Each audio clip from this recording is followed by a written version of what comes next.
பாமாக்குறேன். ரேவதிக்கு உடம்பு சரியில்லைம்மா, ஹாஸ்பிட்டல் இட்டு போனேன். அவங்கள செக் பண்ணி பார்த்த டாக்டரு அவங்களுக்கு மனநிலை பாதிக்கப்பட்டதுன்னு சொல்லிட்டாங்கம்மா. அம்மாவை என்னால் ஒன்றுமே சொல்ல முடியலம்மா. அப்பா இல்லாத என்ன ரொம்ப கஷ்டப்பட்டு வளர்த்தாங்கம்மா. அதனால் அவங்க எதை பண்ணாலும் என்னால் அது தப்புன்னு சுட்டி காட்டி என்னால் அவங்களுக்கு புரிய வைக்க முடியலம்மா. ரேவதியை தான் நீ பொறுத்து போமான்னு சொன்னேன். அவளும் எவ்வளோ தான் பொறுத்து போவா. அவள் மனசுக்குள்ளாரையே வச்சு புழுங்கி இப்போ மனநிலையே பாதிக்கப்பட்டு போச்சு. அவளுக்கு இப்படி ஆகிறதுக்கு காரணம் நானும் ஒரு ஆள்.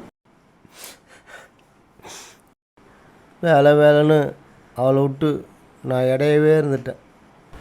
அமுதன்